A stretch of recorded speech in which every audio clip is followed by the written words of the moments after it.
Hi అండి, అందరికీ నమస్తే. నేను మీ హరిప్రియ శ్రీనివాస్. ఇవాళ షార్ట్ వీడియో ఏమిటంటే, మేము శుద్ధ్ విలాస్ అనే ఒక ప్యూర్ వెజ్ రెస్టారెంట్‌కి అయితే వచ్చాము. ఇక్కడ యాంబియన్స్ అయితే బ్యూటిఫుల్‌గా ఉందండి. చాలా బాగా పెట్టారు లైటింగ్స్ అవి కూడాను. వీకెండ్ వచ్చేసరికి ఒకసారి బయటకు వెళ్ళాలి, బయట తినేసి రావాలి అని అందరికీ ఉంటాయి కదా క్రేవింగ్స్. మాకు కూడా అంతేనండి. వీకెండ్ వచ్చేసరికి ఏదో ఒకటి చాట్ అయినా, పానీపూరి అయినా, లేదంటే ఏదైనా రెస్టారెంట్‌కైనా వెళ్ళి బయట తినేసి రావాలి అనే క్రేవింగ్స్ అయితే ఉంటాయి.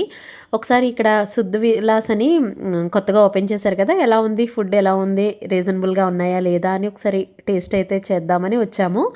ఫుడ్ అయితే బావుందండి. వెజ్‌లో కూడా ఆప్షన్స్ ఎక్కువున్నాయి. బావుంది ఫుడ్ అయితే. మేము మంచూరియా అండ్ రోటీస్ అయితే ఆర్డర్ పెట్టుకున్నాము. ఫుడ్ అయితే బాగుందండి, పర్వాలేదు. 10కి 10 ఇవ్వచ్చు. అండ్ యాంబియన్స్ అయితే చాలా చాలా బ్యూటిఫుల్గా, చాలా టెంపుల్ స్టైల్లో చాలా బాగుంది. ఇంకా నా వెనకాల చూసారా, బాలు గారు, ఇళయరాజా గారు, జేసుదాస్ గారు ఇలా పెయింటింగ్స్ అయితే వేశారు. చాలా చాలా నచ్చింది నాకు ఈ కాన్సెప్ట్ అయితే. ఈ శుద్ధ్ విలాస్ బ్రాంచెస్ అయితే చాలా చోట్లున్నాయి. అల్కాపూరు, మణికొండ ఆ ప్లేసెస్‌లో కూడా ఉన్నాయి. ఇక్కడ మల్కాజ్‌గిరిలో ఇప్పుడే పెట్టారు రీసెంట్‌గానే. సో, వెళ్ళి చూసాము. బావుంది. ఎప్పుడైనా మీరు ట్రై చేయొచ్చు.